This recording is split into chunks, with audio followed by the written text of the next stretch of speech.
And I think this one is going to be extremely interesting. First of all, I'd like to introduce you all to Colleen McCullough. She's actually an attorney here at Shepherd Mullen, and she's hosted tonight, so I'm just going to pass it over to Colleen. Thanks, Mel. Welcome, everyone. People out in the hall, get in here. Shout out. Hello, guys. We're starting. No, that's not my role. No, welcome, everyone, to Shepherd Mullen.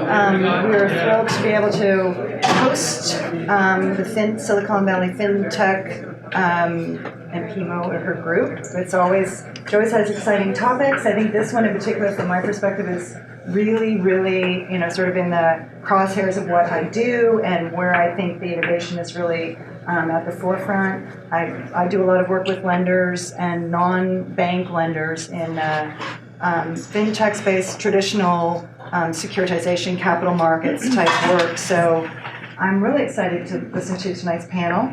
And welcome, everyone, and enjoy your evening. And so everyone knows, of course, the crypto blockchain craze that started last year for ordinary people. So we've instituted a Silicon Valley crypto news, and it's just a couple of minutes just for entertainment's sake. So we're just going to go ahead and play that.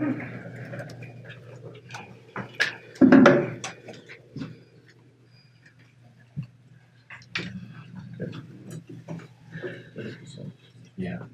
Hey, it's good to see you again. You remember me, right? No. It's Adam J. the lawyer. And every time we see each other, I always give you three things. I give you 2 lines of news and 1 bit of law. And that's typically it, because I have to go see clients. So you can find all of the rest of the lines of news I gave you on Twitter at SB Crypto News. So, are you ready to jump into it? Sure. Good. So a lot of this news is coming out of Asia. The first one is in South Korea. So what's happening in South Korea is that one of the biggest exchanges, BitThumb, got hacked, and $30 million worth of cryptocurrencies just vanished. They got stolen. So that money just kind of goes away. That's one of the risks. So the other bit of news comes out of Japan, where one of their regulators, the Financial Services Agency, has just listed out notices to several blockchain companies and service providers. And one of the things they're looking for is risk management procedures. So they're really hoping to increase the regulatory aspects of that. So here it is, your 1 bit of law. And this is going to be coming out of California. Let me look at my notes, because I don't want to get it wrong. California Government Code 12940, Section J1.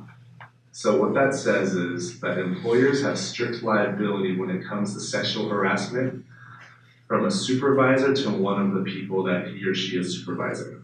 So what strict liability means is that the company is still liable even if they didn't know about the sexual harassment. And also, even if once they heard about it, they started implementing their policies and procedures.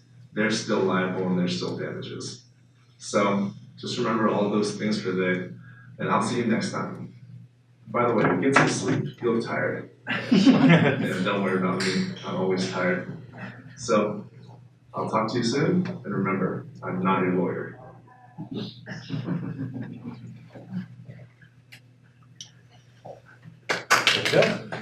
Okay, over to Dion, and Dion's going to allow the panelists to introduce themselves. Thank you so much.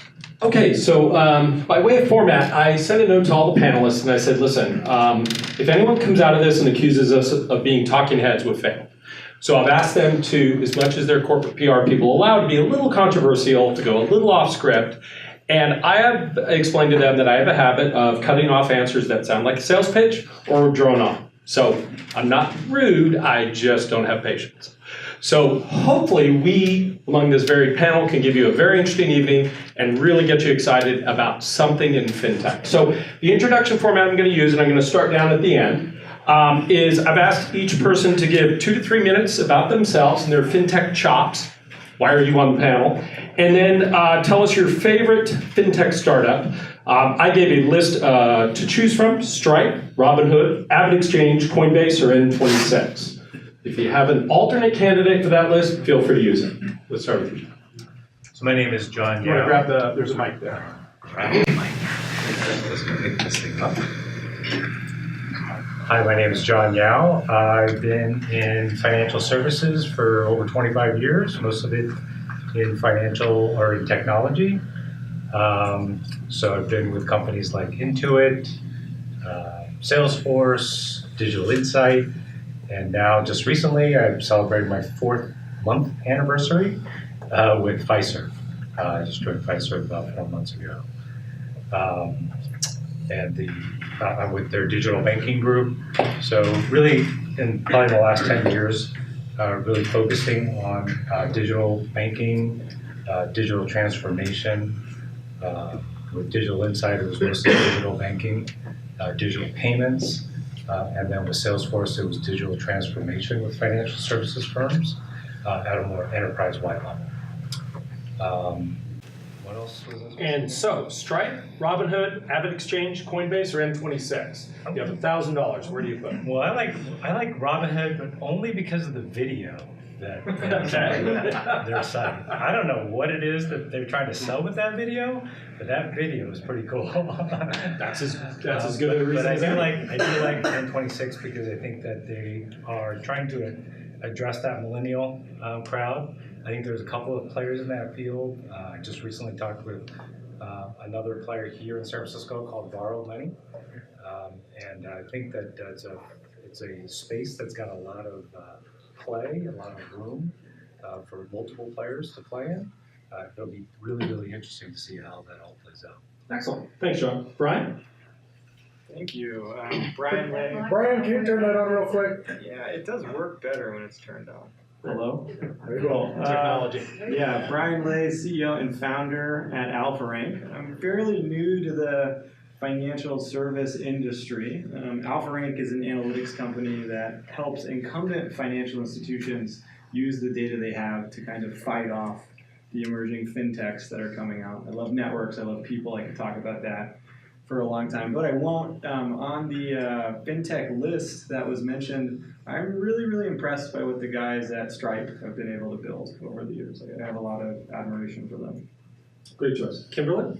Sure, Kim Skiffington. So I'm with JP Morgan today. I've been in financial services for the last 12 years, always on the Treasury services side, focused on all sorts of different kinds of companies, but for the last 5 years I've spent focused on tech companies, starting with large corp, then kind of medium guys. Now I'm looking at companies in the 20 to 500 million space, but what's so fun about that is we get to see what's up and coming and what's really about to change the world. I'm going to decline to answer of the 5. Okay. We were given that option, I think. Yes. Just because there are so many companies out there. Is that sales pitchy enough? Out there It's a good doing JPM amazing answer. that I think that they all have their own merits. Fair enough. All right.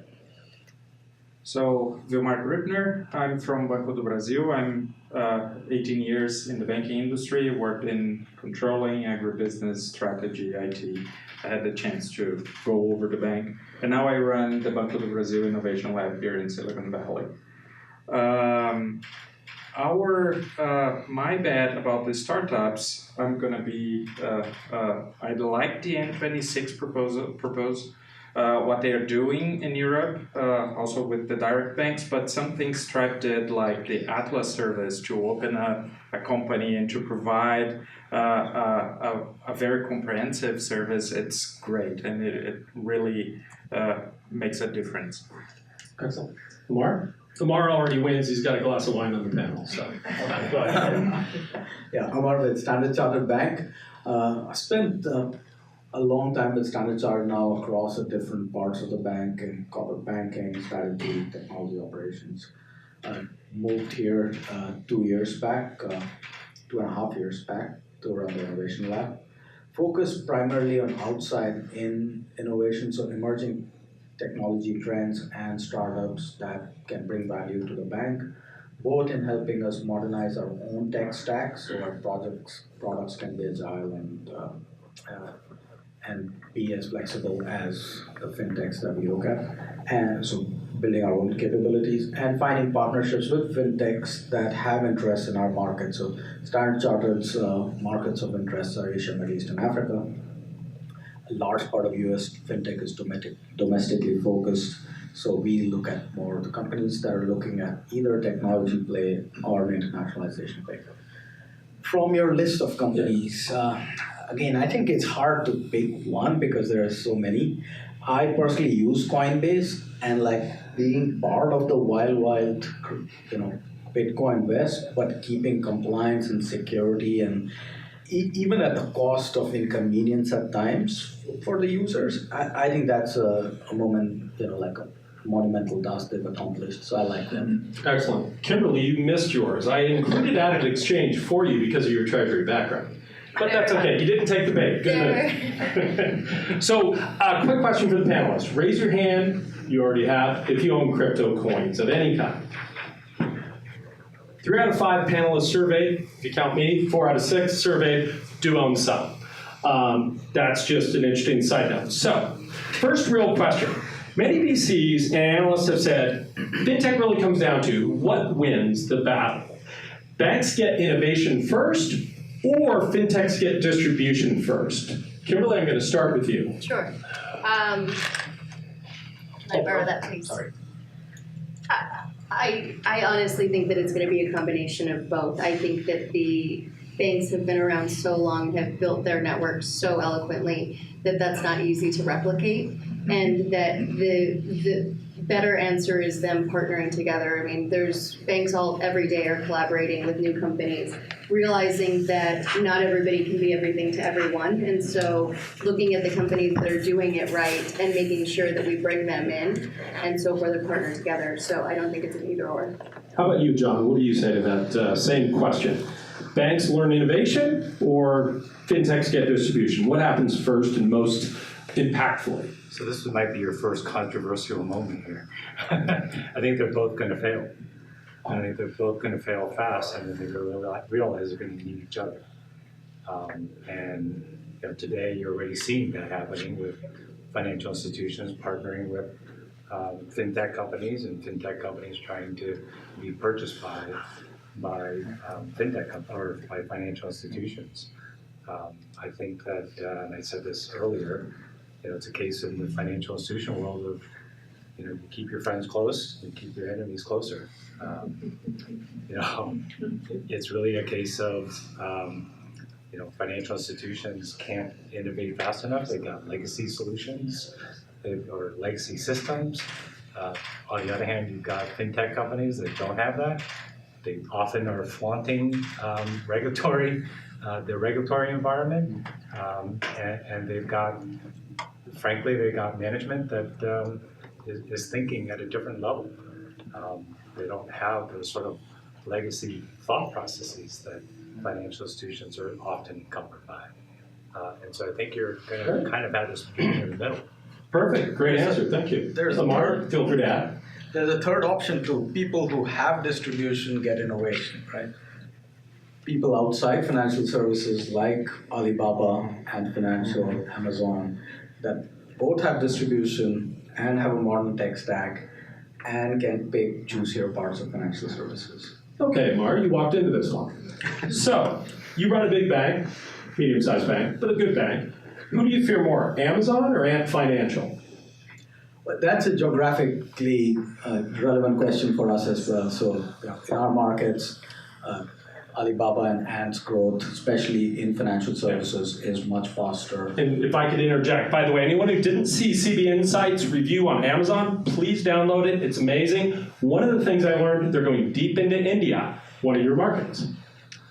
Yes, but Walmart is competing with them there on a fair part. So Amazon's going into many of our markets, more in their traditional e-commerce play, less so in the financial services play as compared to what Ant Financial with its new $10 billion bounty is going to do. So who do you fear more?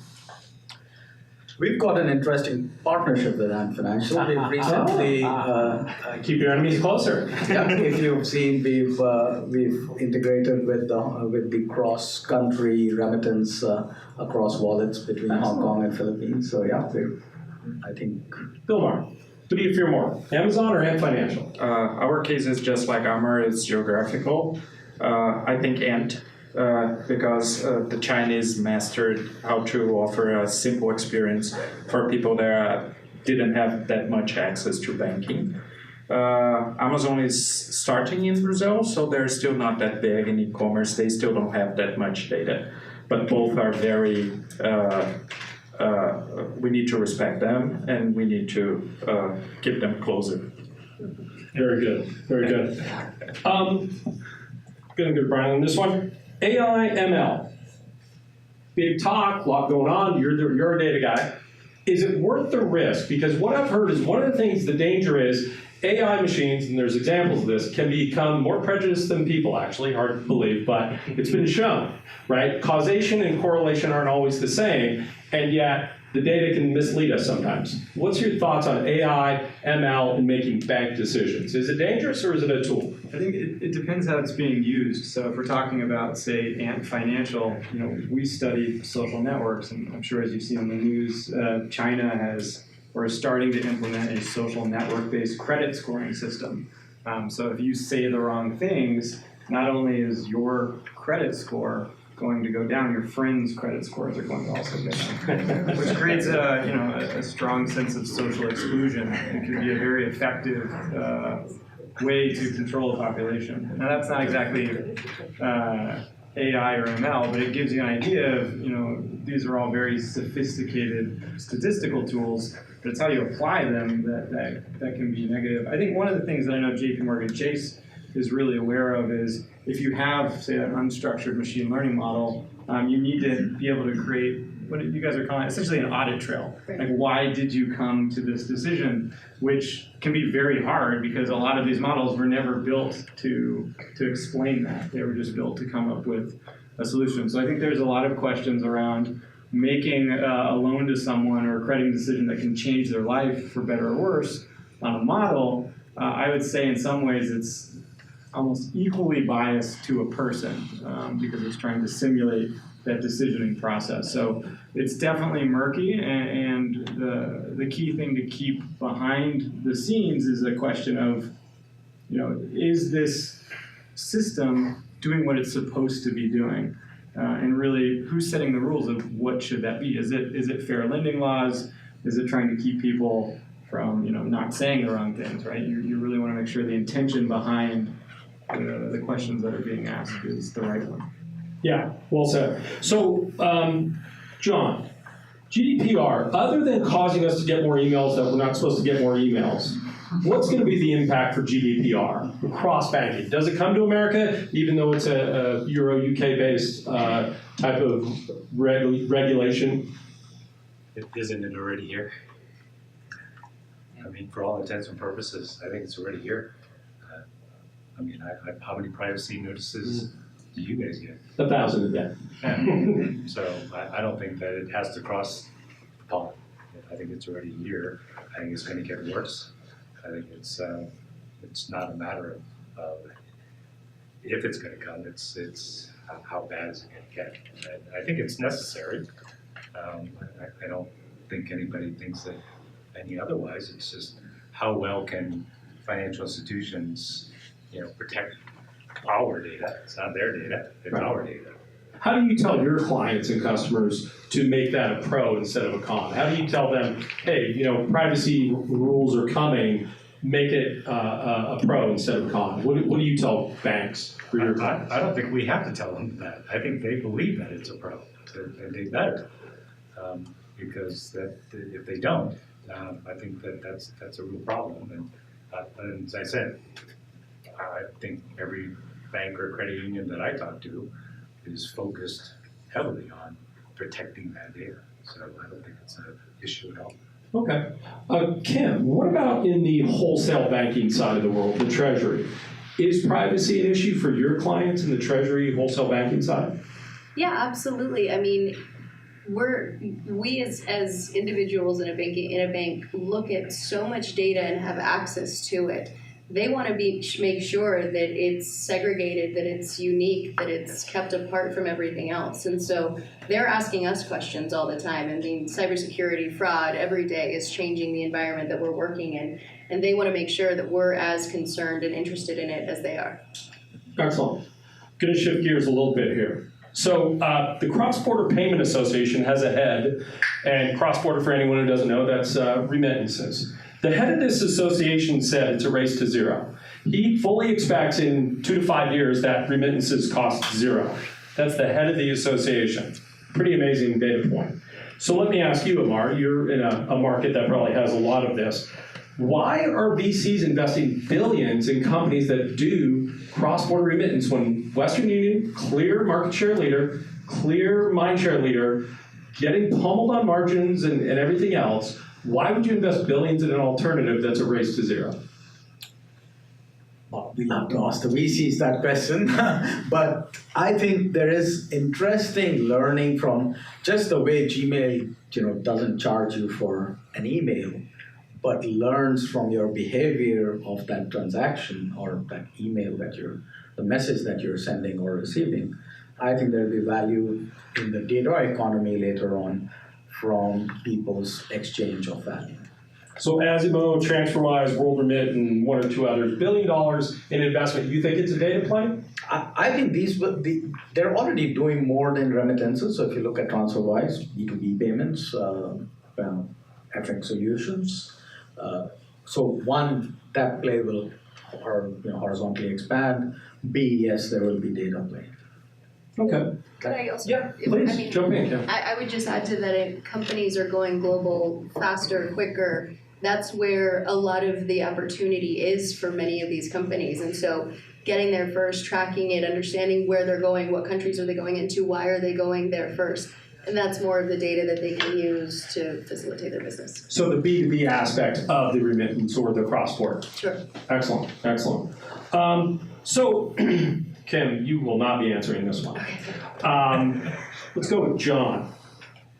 We are a technology company, says every CEO of every bank ever. Do you believe that? Is that defensible? So Ant Financial says that, right? So I'm going to answer that question from the perspective of a shareholder. So if I'm sitting in a shareholder meeting at Citibank, my question is going to be, how do you make money? How do you make money as a bank? By being a technology company? I thought you made money by gathering assets, turning those assets around, making loans, charging fees. That's how you make money as a bank. Now, you might use technology to make your operations more efficient. You might use technology to make your transactions more efficient so that you cut your margin, you increase your margins. But I talked to a lot of credit unions, I talked to a lot of banks who try to build their own things. Now, granted, I speak to community-sized banks, super regional banks. I hear a lot of them who built a lot of their own stuff, and they are suffering, not from the building of it, they're suffering from the weight of the overhead of maintaining when they build it. Yeah, it's a common refrain that building's 20%, maintenance is 80%. Having a long background in technology, that's still the issue today, for sure. That's right. Small banks building it is not a great idea. Vilmar, I'd love to hear your thoughts on this. I mean, and I don't know if the Banco de Brazil CEO ever said this in Portuguese or English, but are you a technology company? I will be a bit controversial. I think we are. Our core business is to lend money and to provide financial services to people, but if we don't master technology, we don't go further. So we need to be very close to that. We need to be attentive to what's going on in the market and to provide these new technologies. And otherwise, the services is not going to work. There is no way to provide banking services based on paper anymore. So you really need to be a tech company. John? But that's not saying that I'm a tech company. I'm saying I'm a bank that's using the technology to facilitate my being a bank. Yeah, I think, and I don't want to be pedantic about this question, but I think it's an important differentiator. Mark? Yeah, I mean, I'll add a lot of innovation in the last sort of 5 to 7 years has been the innovation of customer experience. And customer experience, when it's happening on a mobile phone or over, a digital interface, it naturally begs the question. So, like the line, whether you're a technology company or a bank versus where you're driving your efforts, I think you're driving your efforts in transforming customer experience. Both fintechs and banks are trying to do it from a different perspective, but both are trying to do the same thing. Now, whether you call us a technology company or not in that perspective, I think that's more semantics. So I recently wrote a blog called Male, Pale, and Stale, describing banks' board of directors. And my issue was twofold. One, the average age of a board director at a bank is 63. The average color is white. The average sex is male. So you can see when I did a random search for bank board of directors, pardon the politics of this, but it looked like a Trump cabinet meeting, right? It was not diverse. And yet if you look at the US Census and anywhere else in the world, the average age is in the 30s, male, female equal, a diverse population. The other issue I discovered as I looked at bank boards, nobody has technologists on the board. Google does. Facebook does, Amazon does. So when a bank, I have to challenge, this is a bugaboo for me, when a bank says, we're a technology company, my thing is, let me look at your board of directors, no you're not. Let me look at your product management structure, no you're not. Let me look at your technology hiring, they're getting better. So I think there's pros and cons to both. I think technology is a tool to deliver, personally. So, but I get why you want technology to drive that. But I think Amar brought up a great point, which is process and people are going to drive it more than technology. And I think that's one of the things we really have to look at, right? So it's a great question. Go ahead, John. I actually think customers are going to drive it. Great point. Yeah, that's a really good point. I mean, if you look at the changes in banking today, a lot of it is customer driven, particularly like Kim in your business. What do customers in Treasury services, which you're very close to, what are they asking for? What are the requests you get? Well, we're evolving our entire corporate platform to mirror the consumer platform. We're learning from our mobile apps, from I've heard virtually today several people say, you're my bank, individual bank. But you can go onto your app, you can see exactly what you need to do, and you can take care of it in that app. And from a corporate standpoint, that hasn't always been the case. Right. So we've just revamped our entire suite to look like that because we're learning from the consumers. Are you going to gamify your Treasury app? Can I play Fortnite from my CFO portal? We'll get there. Brian, looking at it from your perspective, you do a lot of research on what's taking off, what's grabbing hold with banks, consumers, both. What do you think? Is technology driving banking change, or is it consumer behavior, or is it UX? What do you think?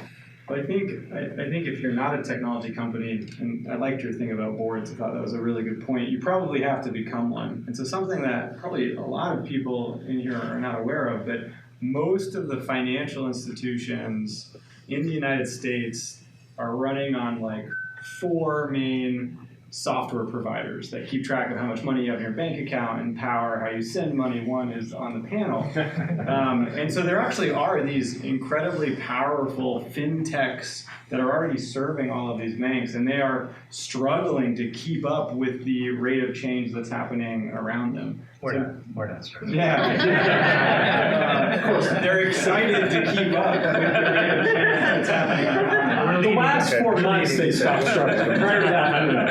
But what's John got? I think who isn't struggling with this? When you have, companies like Amazon or Uber or Lyft that are setting the bar for customer experience so high, and then you go through, a bank system to do something. So I bank with a credit union, love credit unions. But I needed to send money internationally, and I looked at what I thought their ACH system was like, and I was like, I'm just going to use TransferWise. And, that's a great example. And maybe TransferWise is not going to be producing money in the future, but if TransferWise continues to deliver that experience, and it's not that different from the bank, but man, they made it feel so much different, right? Like I still have to give an ID and go through an authorization, but it wasn't painful. And I think it's because they're using technology to learn what's the best customer experience. How do we constantly remove friction? And they're obsessed about it. That's not the case when you talk to a bank. What are they obsessed about? Well, You know, how does my loan ratio match up to my deposit ratio? Not how long, how many milliseconds did it take for that loan to go through? I think that's a key difference. I think our please. consumers are driving us to think that way. I agree. I mean, we are getting there. We're not there, but we absolutely know that our competitors are there. They're thinking about it as well. And if we're not, they are, and we need to do it. And so consumers will drive that. Good. I think we use it to do banking for bankers. So we have a huge toolbox that we know how to use and we love them. But actually, most of our customers do not understand what to do with that specific tool. So bringing this, I think it was the TransferWise brilliant thing. It was, you just need a screwdriver, you don't need a full box. That's the point. Be simple. Great point. I want to build on something Brian said. Oh, go ahead. Add one more thing to your board point, like the number of designers that a bank has versus a technology company like, or even a TransferWise has, that also tells you where and how we think differently. So building on a point Brian made, everyone struggles. The original FinTech, PayPal, struggles with this. I'd like to congratulate Bob. He was advising a company called Simility, just acquired by PayPal. Yay for Bob. Great exit. In addition to that, in the last couple months, they acquired Hyperwallet, iZettle, and Jetlore. Jetlore being an AI-based platform for merchants, iZettle, the Square of Europe, Hyperwallet payment for individual from sales and group sales, and Simility AI fraud prevention for merchants. So even PayPal has to acquire to keep up. What do you think, Amar? Well, you've got the mic. What do you think of those acquisitions for PayPal? Is it the right thing to do? Is that the way to go about it? Well, I think definitely, right? I feel, and this is, I might be wrong, so nothing against PayPal, but PayPal was way before Ant Financial or WeChat, like Tencent, built their payment mechanisms and got billions of people on it, right? I think somehow they missed that first wave, and they probably don't want to miss the second wave. The impetus and timing, though, I feel like maybe it's driven by the amount of cash they have now sitting here and back in the US versus where it wasn't. So what's driving M&A boom in 2018? Maybe, it's just it's things coming together at the right time. That's fair. Philbar, what do you think of PayPal's acquisitions and the fact that the original FinTech is now acquiring to keep up maybe with new competitors? I think it makes a lot of sense because they're very complementary. And the other thing is, once you get bigger, the processes inside the company start to slowing you down. So you need to bring this new technology, this new way of thinking, people thinking differently and with less strings attached to renew the company and bring new fresh air. Right. Brian, question for you. Why does China win so big in mobile? They are just crushing in mobile payments. How did they achieve that? Well, that's a good question. I don't know if I'm qualified to answer this. I lived in Hong Kong briefly. I'm not a Chinese expert. But if you look at the experience, particularly in China around QR codes, I think they've done, from a behavioral standpoint, such a good job in making it ubiquitous that everybody knows that if you see a QR code, you scan it and something happens. And that would be rather foreign to the United States. Like if you tried to explain this to a shop owner, they'd be like, there's no way I'm just going to print out my cash register and have people scan it. That doesn't seem very secure. But for whatever reason, collectively, that whole culture has bought into that concept, and I think it has made things really easy. The QR codes in the United States, for whatever reason, it hasn't really caught on. That way of, I personally kind of view it as like insecure. For whatever reason, that might be a bias. But they have a level of trust in that type of transaction, and the transaction is so frictionless, I think it enables a lot of things. Vilmar, what do you think about that versus mobile payments in Brazil and Latin America in general, if you could? I think China had a leapfrog in the credit cards. So this makes different from what we lived in the Western countries. Brazil had this credit card boom, but it's not as evolved here as here in the US. So I think there are some companies pushing the QR codes in Brazil, especially with the small merchants, or as we have a very big informal economy, so it makes a lot of sense to have very easy payment methods. I think we are gonna be more Chinese, but it won't be as disruptive as it was in China.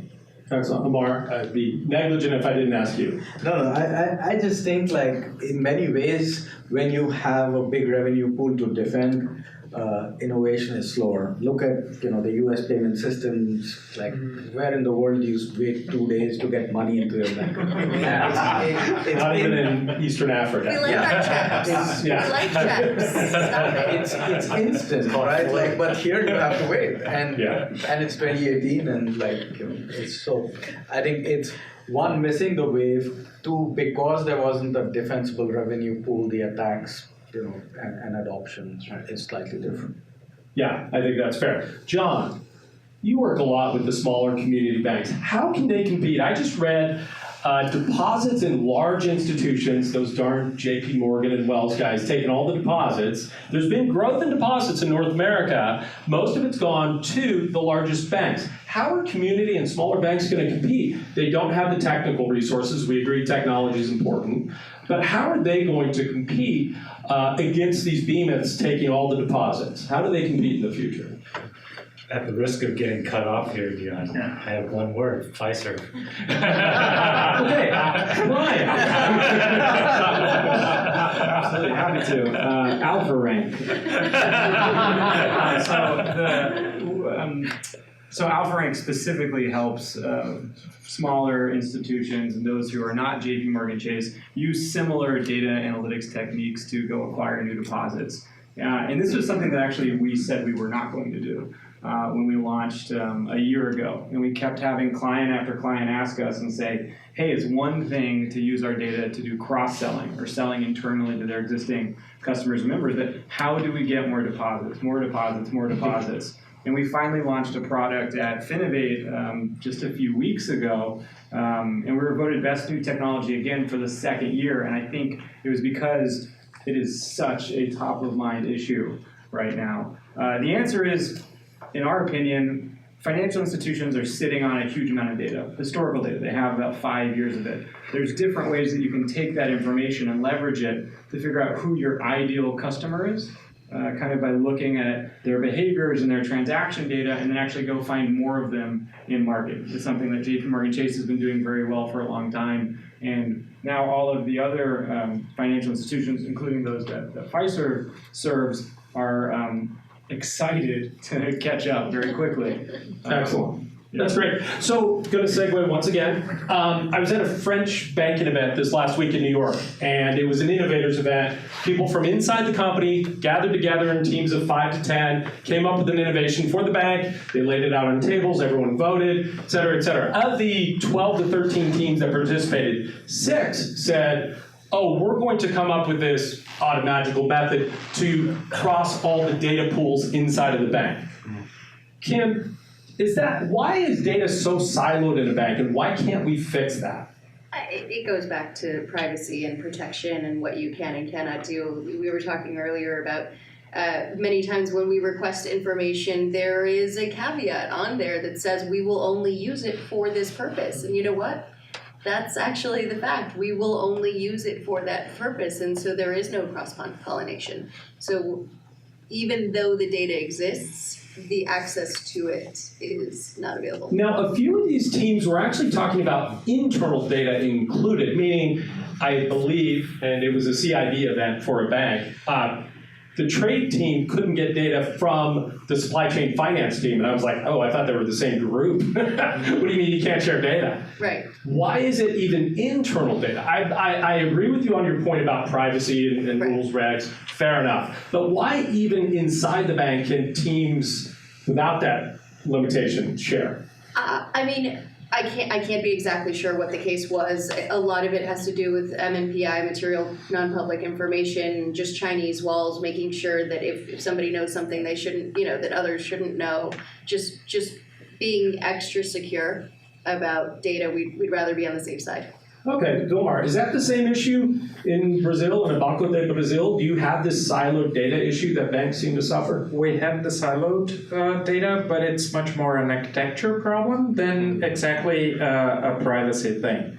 So how to bring it together, and we have 60 million customers, making it 95% of all our transactions are online. So the amount of data we generate every day, it's huge, and how to work with that, you need a proper architecture to leverage. I can't just say data lake and be done with it. That's what I learned at Capgemini, I swear. How about you, Mark? Data issues at Standard Chartered Exist?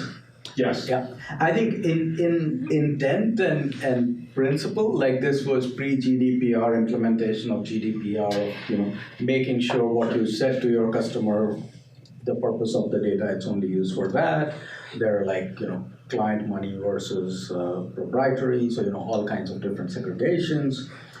And now in today's day and age where you can build you can do encryption, you can do synthetic data creation, you can find ways of extracting relevant value without compromising data.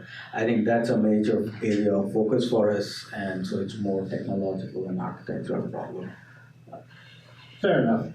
John, if you say more than one word, I'll give you another chance. I like your answer so far. So, coming back to you, data in smaller institutions where they go through a third-party provider. Does the issue exist? Do they have trouble normalizing data, getting insights out of the data? Absolutely. Yeah. Absolutely. I can't tell you how astonishing it is sometimes that these smaller institutions either don't have access to the data, or they have the data and they don't know what to do with the data. I was talking to a credit union a couple of weeks ago, and they kept telling me, we want to gain insights into our members. And my response was, what sort of insights do you want? And the response was, we don't really know. I was like, we'll know when we see it. We can get to the data, but if you don't know what the answer is that you want, then how do you know which data points you need?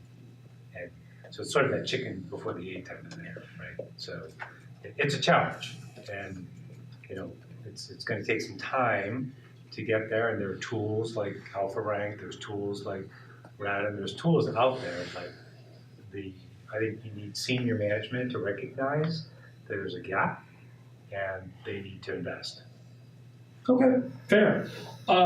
Big banks acquiring fintechs. Kim, first sentence here I have is JPM acquired WePay and MCX, followed by SVB acquired Standard Treasury, BBVA acquired Simple, Capital One Level Money. What are the pros and cons of acquisitions for a bank? I'll start with the cons because I know you'd prefer that. I think one of the biggest risks is that you pull this institution, this company who has been dynamic, and I think we all know the environment at a tech company, startup is just amazing, and then you bring it into this stodgy old bank. Just I didn't say that at JP Morgan, but you bring that into this bank that has procedures and operations, and you lose what it is that you sought after. So, for example, with WePay, although they've been integrated into the JP Morgan family, they're actually standing alone to ensure that we don't get in there and fiddle with it. They are doing something very well. We want to ensure they do that, and I think that that's the biggest risk, right? The pros, client acquisition, new technology, so many things, but I think that it's a good point, and it's an important point, and it's something to think about as companies are bringing in. All companies are acquiring. What's the best way to do it? Excellent. Vilmar, I know you were involved with the Oipago integration acquisition. What do you think the pros and cons of a bank acquiring the cool company? It's really putting inside and slowing it down and taking out the process. Are those pros or cons? Those are cons. Okay. And many times the founder and the founding members leave the company. Yes. So you stay there with the technology. It's just like, okay, I bought the software, but the intelligence that built that is not there anymore. So you lose a lot of value. I agree with Kim. You need to keep them separately, give them autonomy, and then provide an easy integration to the bank. I saw this, by the way, at First Data. We did an acquisition, and every acquisition we did, the founder had a spreadsheet on his desk counting down till he could leave, that it was profitable enough, that his earn-out reached the point where he's like, that's enough fuck you money, I'm out. Thank you. Yes. Goodbye. Every founder does that. So the question is, when you do your due diligence, did you value the tech, the customers, all the other pieces, and not just an acqui-hire kind of opportunity? So I think that's really important, and you bring up some good points. So Amar, for you, and I'm pretty sure you do a little bit of this, not a lot, corporate venture capital by banks. By way of background, I was at First Data Ventures and City Ventures. That gives me no bias, by the way. It might bias me opposite, we'll see. So the leaders are Morgan Stanley, Citi, Santander, et cetera. Is it worth the strategic value and the effort that goes into that for a bank to invest in a fintech? Is there enough there? I think if you look at these big players and the numbers, you'll see it's a blip, right? It's a rounding error in the annual statement. So then comes the question, is it worth the effort, right? So now that you have that perspective, that blip, what's the upside? And I think some of them, so each one has its own journey and approach. We're very focused on, sort of from a founder relationship, strategic, long-term startup partnership. We've only done 2 investments so far, and are in the midst of setting up our fund. So getting more active, but still staying focused. So we're not here to sort of make every other bet on hedging, just across financial services. We're here to, invest and partner with founders on their journeys. But I think some cases, like I see a few companies, including City Ventures, have been doing pretty well. Whether they've been doing strategically well or not is hard to tell from the outside. Right.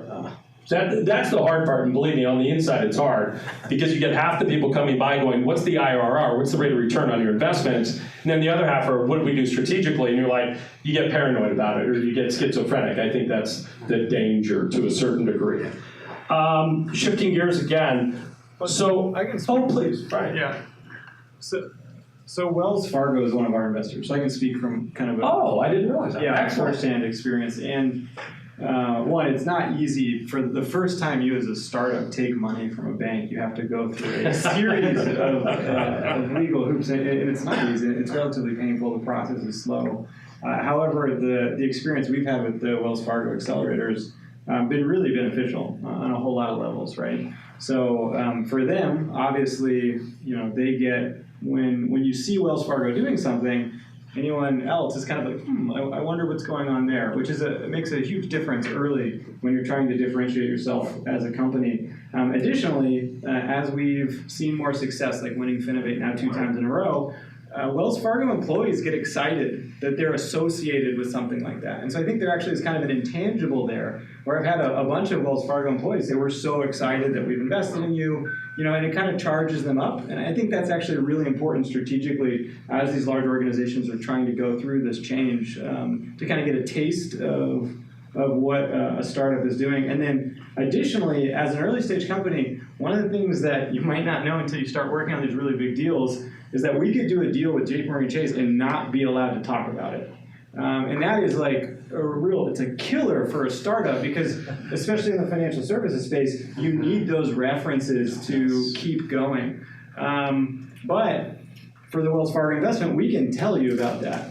And that is awesome. And so I actually think it was incredibly beneficial, and I see how it benefits both parties, not just on the balance sheet basis. Because obviously if Wells Fargo is investing, they think that will cause the market to then be interested and they want to capture that upside. I get that. But I also think there's some really important intangible energy exchange. Can I ask a clarifying point? Because whenever I talk to startups, I always clarify this as a former corporate venture investor. I always say, Don't do it with just corporates. Bring in a VC, because VCs keep us big corporate dumb guys honest. Did you bring in a VC? Yeah, absolutely. So in our last round, we were very lucky to have Humber Winblad Venture great. Partners lead the round. And so if you don't know them, they were part of the early group that backed MuleSoft that just sold to Salesforce for a large amount of money. And they have been awesome. And I would recommend you have to balance that. Most corporates won't actually invest without a VC lead too. So they kind of keep that in check. That's great. So shifting gears, John, do your small to mid-sized clients look at blockchain? And if they do, what are they looking at it for? I think they're still trying to figure out digital. Okay, that's fair. So are big banks, but they still talk about blockchain. I'm ready for my spiel. I was going to say, Kim, you are next on the docket. I want to hear, what's the use case? I don't need anyone to draw a blockchain diagram. Sure. You don't have to defend immutability or anything else. Just what do you think is the first real big use case? Is it payments? Is it supply chain? What is it? Well, we want it to be payments. We've already started on supply chain finance. So we've already, in partnership with a bank in Canada, actually had a first case study and are building that out. So, but I think payments is where everybody expects it to get to, and companies are starting slowly but surely to look at that. I'll put you on the spot. When do hundreds of millions of dollars transfer via a blockchain? Yes. When? No, that's the answer. Eventually. Right. No, it's all pilots, POC. Well, outside the banks. Yeah. Okay. Well, How about Amar, please? I feel My blockchain advocate, go. Yeah, I feel like real commercial use cases are more outside the banks. We are part of, our local country's financial infrastructure, and we have responsibilities to keep the ships as safe as we would like to, dabble the new technologies. So I feel like we've got a few use cases. We've got a live cross-border payment product on blockchain with Ripple. We've got some use cases in supply chain finance, in corporate debt issuance. But I feel like if you want to look at a real $100 million sort of payment transfer volume, who's going to try that out and be ready to fail? I don't think it's going to be a bank. Fair. I think Cisco just stopped their efforts. There's been a couple stoppages, actually. DTCC put theirs on hold. There's a few others. I'm a big advocate, by the way. Don't take my comments otherwise. Vilmar, is it a big discussion item in Brazil, Latin America, about blockchain use for financial services? Yes, a lot of them. There are a lot of discussions about the standard that we are going to follow. So which platform are we going to use? Should we go with one provider? Should we go with an open source platform? So there are some initiatives. We're talking with other banks in the payment space, really to try a transfer system, peer-to-peer. We are in testing, but they are still not running. So I'll use an old networking quote that I think is relevant for blockchain, which is, the great thing about blockchain standards, there's so many to choose from. It's a Robert Metcalf 3Com quote. But anyways, so let's wrap it up here with one thought from each of you, starting with Amar. ICOs, total utter BS, or a way to tokenize future assets? Personal opinion, just to be very clear. Not representing Standard Chartered, just talking, just the two of us. There was software eating the world, and I think the next big wave, eventually we'll see how we figure out and how we get there, is to be seen, is tokenization of everything. How do we create hard, illiquid things into tokenized, tradable, liquid? Yeah. Excellent. Vilmar, same for you. ICOs, et cetera, tokenization. I agree with Amar. So I think that's the way. We just need to be sure to create things that are tradable in the future and not having, for example, like cryptocurrencies that every day you have 3 or 4 new ones, and then how can you give liquidity to such assets? Kim, what do you think? Yeah. Really relevant to your line of business. Totally. I think that, I'll deviate a little bit. I think I won't speak from a regulatory standpoint, but I think that that's going to be really interesting in shaping the future of. Excellent. Brian, what do you think? Or what does your data tell us? So we actually did a project where we mapped the Ethereum blockchain. So we took all of the data and then we looked at how all the nodes are interconnected, and we came up with some interesting ideas of how to use it. We've actually backed off and never released a product into market, but I thought Amar said it so gracefully, where it is important, and even though it's kind of snake oily right now, there is something there that we should all pay attention to and be mindful of. John, what's your thought on tokenization, ICOs, just that general? Until you get those standards, you're just not going to get that kind of adoption. I think that's fair. True. So I just learned about one that I'd like to share. Please. $575 million raised by Tata2 Okay. for a video entertainment platform tokenizing rewards for viewing marketing content. That makes as much sense as anything I've ever heard. We have 2 minutes. I want each of you to close out with one FinTech service you have on your phone, at home, your spouse uses, your kids use that. You're just like, wow, they freaking nailed it. I love this service. Love. Not just respect, love. I want to hear your, this FinTech got my pass. Amar. I think from what I use, TransferWise. Okay, that's a good one. I really like a Brazilian company which is doing PFM, but it's way beyond because they're integrating ecosystem. It's called Olivia. So Does it pull the data in and look at my whole situation? Exactly. That's awesome. Okay. Yeah. Cool. Kim, what's your passionate love? I'm gonna steal John's thunder here, so I apologize. We talked about this beforehand, but Zelle.